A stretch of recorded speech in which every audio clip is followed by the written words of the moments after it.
आपने जैसे बताया कि इंडियन गवर्नमेंट ने डेट लिया हुआ है, लोन लिया हुआ है, तो कितना अमाउंट है और किससे लिया हुआ है?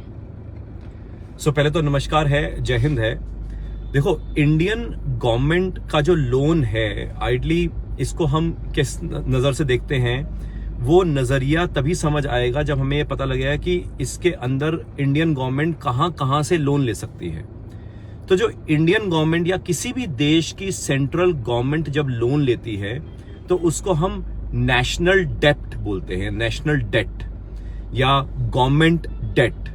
तो हालांकि इसमें एक फर्क है, जैसे कि नॉर्मली जैसे इंडिया एज एन इकोनॉमी है तो यहाँ पे स्टेट्स वगैरह का यूनियन है हिंदुस्तान, जैसे यूएस है वहां पे कॉन्ट्रैक्चुअल एग्रीमेंट है स्टेट्स का, यानी कॉन्ट्रैक्ट के कारण वो इकट्ठे आए हैं और उन्होंने यूनाइटेड स्टेट्स ऑफ अमेरिका बनाया है। तो उनका एक तरह से स्टेचर डिफरेंट है, हमारा यूनियन ऑफ स्टेट्स है तो हमारा स्टेचर डिफरेंट है। तो इसलिए मैं हिंदुस्तान पर्सपेक्टिव से बताने की कोशिश कर रहा हूं कि हिंदुस्तान की सेंट्रल गवर्नमेंट का जो लोन है यानी कि जो डेट है उसको हम नेशनल डेट या गवर्नमेंट डेट का नाम देते हैं।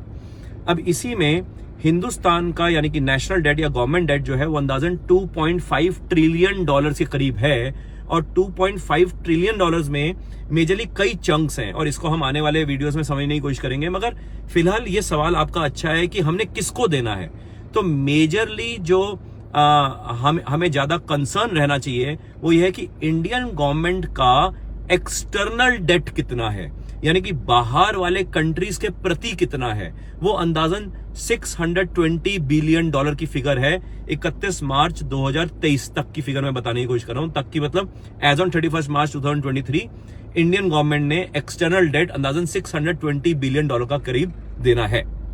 अब इसमें हालांकि सारा एक्सटर्नल डेट भी ज्यादा परेशानी वाला नहीं होता, इसको भी हम फिर आने वाली वीडियोस में समझेंगे। मैं बताने की कोशिश करूंगा कि एक्सटर्नल डेट के अंदर भी क्या क्या किस किस का पोर्शन है, ताकि ये डेट वाली कहानी क्लियर हो। क्योंकि कई बार हमें कहा जाता है कि हिंदुस्तान की गवर्नमेंट ने बहुत डेट लिया हुआ है। बहुत डेट लिया है मतलब इसके ऊपर मेरे को लगता है कई तरह की वीडियो से इसको क्लैरिफाई करना बहुत जरूरी है।